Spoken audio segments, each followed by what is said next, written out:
Hi guys, and welcome back to another episode of your Brains Coach podcast. My name is Angela Shurina. I'm your host, I'm your Brains Coach, and it is my job here to bring to you all the best, most effective, simplest, most valuable, and definitely transformational brain body tools so you could figure out how to use your own brain, your own genius much better, and then get out there, take the best possible actions consistently to feel, look, and do your absolute best and design the exact life experience that you want. So that's what we are all about here. Folks, today, as you guessed, we are talking about self-doubt and confidence. And I'm going to be speaking not from some pedestal of someone who conquered all self-doubts, but instead from the place of having to deal with a lot of those self-doubts and anxieties that held me back for quite a long time in my life. And I still not at 100% at conquering those self-doubts and fears and lack of confidence to take the most effective actions possible to move my vision, my life forward. Last week, I gave a workshop. I moderated a panel for the first time at Africacom Tech Festival. And first of all, I love giving talks. I love giving workshops. I love doing content. I'm a very creative person, but also equally, I struggle with always doubting, always thinking, this is the right thing? Should I say it like this or like that? And when I was a kid, I couldn't really even perform in front of people, in front of many people. I couldn't do much poetry recitals or public speaking because, especially if it involved me memorizing a lot of things or remembering, reciting poetry, a whole bunch of words, and then remembering to recite them as feelings and emotions and all of that. So I wanted to do all of that, but every time I would get on stage, I would feel like, I would start forgetting words and I would barely put any emotion, any feeling into my performance. And then because I didn't have great results and feedback, and often felt awkward and often stumbled, I didn't really put any further effort into doing more of that because I felt inadequate. I felt like you had to have a talent to get on stage, for example, and be really good there. It didn't occur to me, and nobody told me that it's something that you can work on, like your communication skills, how you appear or perform on stage, that can be practiced for, learned for, and your anxiety, even your emotional state, it can be modulated with breath work. Well, back then, it also wasn't that popular and not that people knew about that. The science wasn't there. But what I'm trying to tell you is I always struggled with that. I wanted to be there, but I always struggled with my emotions, with my arousal. I was just too nervous. That definitely interfered with a way of me speaking on stage. And now I'm still working on it, but I got a lot better to the point that now I get more compliments and people invite me back to do workshops or speaking, etc., and compliment me on that. But then I'm sharing with you my story because I want you to understand that what I'm sharing with you right now is something that I've also had to learn. And I experienced the profound positive change, transformational change in my life. When now, if somebody asks me, do you want to speak? Do you want to do a workshop? Do you want to create this piece of content? Do you want to do this or that? I know I'm going to feel nervous, but I still say yes. And I actually practice and I know how to modulate, how to adjust my nervous system from super anxious and nervous to just feeling excited and being upbeat. I know how to work with my own self, with my emotions, with my feelings, with my excitedness.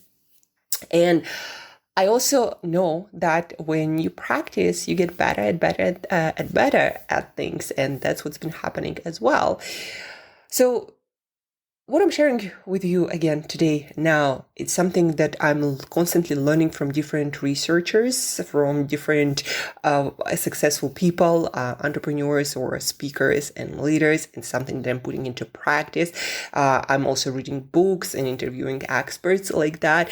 Again, learning to get better and practicing to get better at communication and confidence that to me didn't come naturally. So back to the workshop, back to the panel that happened at Africacom, and there were, well, for my workshop, they had like different stages that had many stages at the event happening at the same time. So for my workshop, I had on my personal workshop about I believe 20 people. So it's not like a huge crowd, but still you have people there and you are giving a workshop in front of them and you don't know those people and you didn't know how many people would show up. So quite a nerve-wracking experience it could have been, but it was awesome. And I stayed back for 40, I think, minutes to answer questions. And the panel also went well. A lot of lessons learned. It was my first panel, so it wasn't perfect, nowhere near that. But because I asked for help, I asked for advice from a friend who did his first panel not so long ago, and he did it pretty well. So he was a few steps ahead of me. So I asked about his techniques, I tried out what he did, and he prepared me real well. So my panel went pretty well instead of me just sitting there and stumbling through some weird questions, right? So that went well, but a ton of lessons learned. But then again, back to my workshop and why I'm telling you this story, because after the workshop that was about productivity, priorities, and focus, I stayed up answering questions about founder mindset and specifically about self-doubts. Like, what do I do when I start doubting my idea? When I start thinking that maybe this idea is stupid and I shouldn't be even working on that, wasting my time? Or what if I'm not good enough to make this idea happen? What do I do then? How do I work with my mind? How do I work with my brain? So those were the questions around mindset that were asked the most.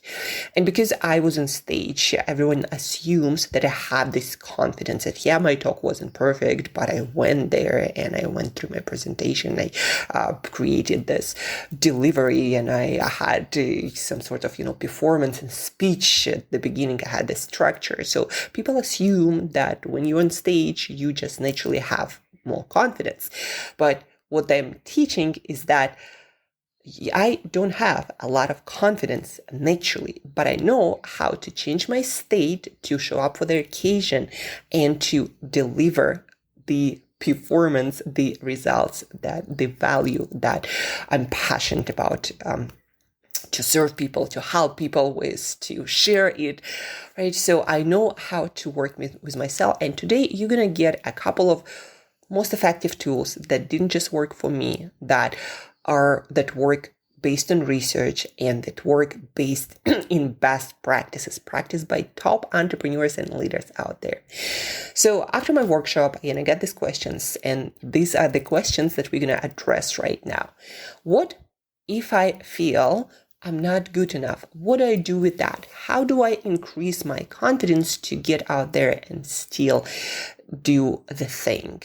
It's not about me telling you whether you're good enough or not enough. Nobody can tell you that. But it's about understanding that nobody is good enough to do anything. When you have a dream, when you have a goal, when you have an idea, you have a lot of things to learn, to improve, to work on, to get as good as it needs to be so you deliver this idea into the world. So this is the first understanding, folks. You're never good enough yet for something that you are building, but you can put enough effort, energy, hours to learn, to get better, and to then finally be good enough for that vision.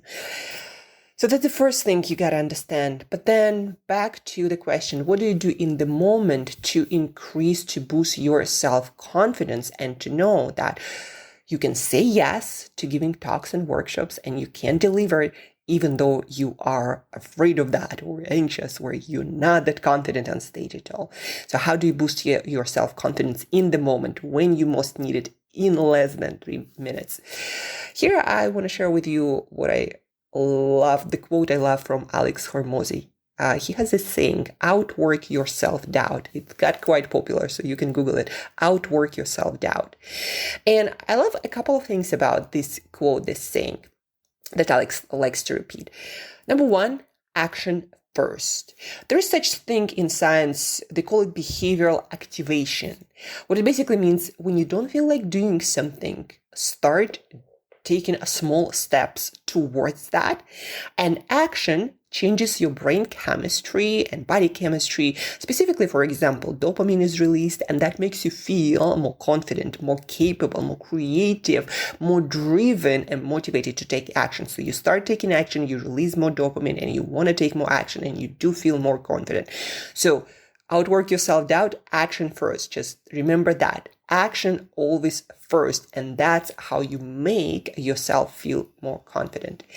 The second thing I like about this quote is Alex talks in this quote about creating more data by taking action that supports the idea or the notion that you can do things, that you can accomplish things. I call it this exercise confidence stock. It's very similar. It's not about actions. Of course, take actions first and put in the work. But the reason why it works so well for boosting your confidence in the moment, because then when you have self-doubts, when you start asking yourself, am I really good enough? Can I really pull it off? You can sit down and talk to yourself, or even better, put it in writing. Confidence stock. You write down all the instances in the past when you didn't think you could figure things out, and yet somehow you did. You started taking action, and you learned something, and you applied it, and maybe you sucked, and you got better, and you asked for help, and you figured it out. You got to this point because you went through quite a few experiences like that, when you thought you couldn't make it, you thought you didn't know how to do that, and yet you figured it out. Again, maybe not by yourself, but the world is not built by some one person. We all in it together, and will help each other all the time, whether through writing books and giving talks and sharing our knowledge, or directly when somebody asks us for help, we give them our experience. Just like I asked my friend, okay, you did the panel, you did pretty good. Like, what were your secrets? How did you prepare? Right? So you do that and you figure it out. It was my first panel, and I did that, even though I had no idea what actually people do to get it done. So the same idea here, you figured a lot of things out in your past. So when the doubt starts settling in, you sit down and you start writing for a couple of minutes. Okay, I didn't know how to do that. I did that. I didn't know how to do that. I did that as well. I didn't know how to do that. I did that as well. And all of you have a ton of instances like that. That's what I call it, taking stock of things. So this is your confidence stock. Just start writing down, stacking all of the evidence, and that's where Alex Hormozi's quote really shines. Outwork your self-doubt. So the more actions you take, the more work you put in, the more things you figure out, the more evidence you'll have for your future self-doubting themselves that you actually can figure things out, even though you don't know how yet. So confidence stock, outwork your self-doubt, take action. That by itself going to boost your confidence. But then when the doubt creeps in, what do? You sit down and write down, or if you don't have anything to write it down with, then talk to yourself. I didn't know how to do that. I did that. I figured it out. I asked for help. I did this, and this. And maybe it will even give you ideas for the situation you might be faced with. So confidence stock. This is the first thing. Outwork your self-doubt. Take action. And then when in doubt, when doubts creep in, you sit down and start taking your confidence stock. You start writing down all the instances in the past that when you didn't know how to do a thing and you still figured it out. Guess what? You can do it again. What a break. And the second tool, or the second question to address here, is what if my idea is not good enough? I got that question. What And it's not about me proving to you that your idea is good enough. Nobody really knows how good your idea is. And also, the co-founder of Netflix recently posted on LinkedIn, your first idea is never good enough. You have to develop it. You have to test it. You have to pivot. You have to work on it to make it good enough. So your first idea is never good enough. But again, back to this idea of growth mindset, and you will improve it and develop it if you put enough work, learning, and more work.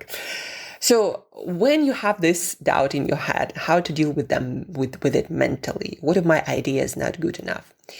And there is really good blog by Gena Gorlin, and she is a psychologist, a therapist, and now she also works as a founder coach, mostly on the psychology part of it. Well, I believe entirely actually on psychology.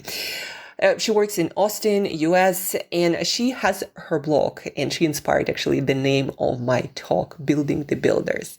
So she has a blog and a couple of blog posts, a 2-part blog post, Vision or Delusion. When you are working on something new that you've never done before and nobody never done before, that might be also the case for a lot of founders. How do you distinguish, how do you know if what you have is really brilliant vision or has a potential to become that brilliant vision, or it's a delusion and it's really a stupid idea and you should just abandon that because it's not the right time, maybe not the right planet for it? So how do you know? And in this 2-part blog post, she goes in depth into the psychology of it and what you can do and etc. But the main idea there, the most practical idea, is that you don't think your way out of it. You test the idea. You gather data, just like with confidence stock. We're not deluding yourself like, oh, I'm confident just like anyone else, etc. No, you take the stock of things you actually did. You base your confidence in reality. So when it comes to your idea, you don't pump yourself up thinking that you are such a genius. You do what every good scientist would do. You have a hypothesis, a thought, an idea, and you test it out. You run experiments. And then if you get good enough results, that means your hypothesis, the thing that you thought of, actually works and has some merit, and you can work on it to develop some value. So the same goes for founders and visionaries. To get confidence about your idea, you start getting data. Obviously, testing your idea in some form or shape with other people, that's a great way to start. Having minimum viable product to test on as many potential customers, for example, that's where it's coming from, right? If you want to understand if your idea has any merit and it's not just some stupid idea that nobody really needs, at least not in the commercial sense. So what you do is you test it, and then you talk to experts in the industry. Also a great way to get an idea and think if your idea is good enough. So for example, you had an idea and it's based on your experience, on your knowledge about the world, on that, problems in the world, but you're just not sure if that's something that will work right now. So indirectly, you can go and talk to people. Like, if I were to create this solution, would you need it? Would you use it? Would you buy it right now? Then talk to experts. Do you think that might work? If you, for example, are not sure on the science side of things or on tech side of things, maybe it's innovation. So you go and talk to experts. Do you know this will work? Or you don't have to reveal the whole idea, but bits and pieces of it. Like get data in any form of shape. Of course, get data from people who have some experience, who have some knowledge, who have some track record, not just random strangers or your mom who is not in tech or innovation at all, and she just loves how things are. So also choose where you test your idea.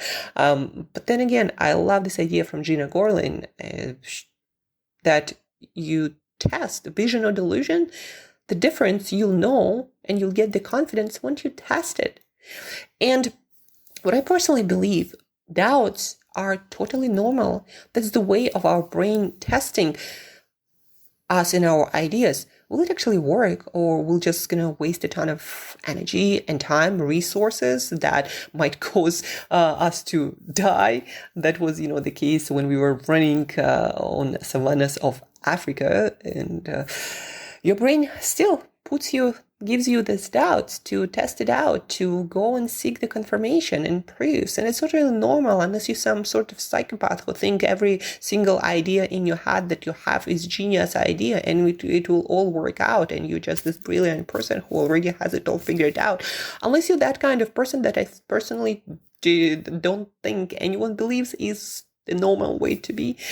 Self-doubts are normal, but what is not desirable is when that self-doubt starts stopping you from taking action to get better, to test things, to move forward, to make progress. So that's when it's not helpful, and that's when we need to develop skills to, have the self-doubts and still take action. And so today you learned 2 tools. Number 1, put the evidence on paper, take your confidence stock, and also take action to have more of that confidence, outwork your self-doubt, right? Like just put in the work, and you'll start figuring more and more things out. And so when there is a self-doubt, you have a whole track record of things that you didn't know how to do, and you still figured out. And that's how you immediately, once you start writing these things down, your confidence will start raising. Try it. You'll see how it works immediately, instantly. And then the second thing, when you have doubts about your idea, then test it in reality and talk to people and test it on your customers and test it in real life. Adopt scientist mindset. Any scientist with an idea, they do experiments and tests to prove that this idea has any validity. So as an entrepreneur, you're the same kind of scientist, just in the real world, creating solutions right then and there, and not just in a lab. Even though I guess scientists, some sort of entrepreneurs, right? They also develop all kinds of things and test ideas all the time. But maybe commercial application is not such a big thing as for founders and entrepreneurs. But that's what you do when you have self-doubts about your idea, about your venture. You figure out how to create minimum viable product. You figure out how to test it. You talk to experts. You talk to potential customers. You talk to peers, to anyone who has experience. Again, don't talk to your mom that much because she might not be the best audience, or not your potential customer, or anyone having an experience in that area. By the way, also, if you don't have any experience in that area where you're building your idea, your opinion is also probably not that great. That's why you want to do more testing and talk to more people who have more experience in that, not for them to tell you that this idea is going to work. Nothing innovative going to get this feedback, but initial assumptions that you have about your theory, how things might work in reality. Ask questions about that indirectly, and not about your idea and how it's going to work in the market. So confidence is all about gathering more data, supporting the confident part of you that yes, you indeed can figure things out. And yes, those things about your idea, they are true. And so you have validity to keep working on that, or not. Maybe that is a stupid idea, or maybe you do need to pivot. Those are also valid answers. Just like in any scientific experiment, just because you have an idea doesn't mean it's a good workable idea. So hope on this Monday morning, or anytime when you hear this podcast episode, it will help you to get that confidence lift and boost that you need, that is grounded in reality, to get out there, to test things, to take action, to get better, to progress, and give yourself first more evidence that you can indeed figure things out, and get more data that your idea indeed might be that good. Outwork your self-doubt and gather data. If you have any feedback about this episode, I really loved doing this episode. Please give me a shout out, connect on Instagram, Angela Brain Body Coach, and that my name on Instagram. Connect via email, angela@brainbreakthroughcoach.com. Please do share this podcast with as many people as possible. There are a lot of people, a lot of brilliant, genius founders, entrepreneurs, and all kind of creatives who need this boost of self-confidence, and not just some boost, some woo boost or bullshit boost, but actually something that is grounded in reality, that your brain will know is not some bullshit you're telling yourself. We creatives, founders, change agents, we need this boost of confidence. So please do share this episode with another founder who might need that boost to keep working on their thing. So please share. Check out the training for CEO Health Reset 360 in the show notes as well. Rate us, review us, and with this boost of confidence, no BS, boost of confidence, get out there and get things done. Talk to you very soon.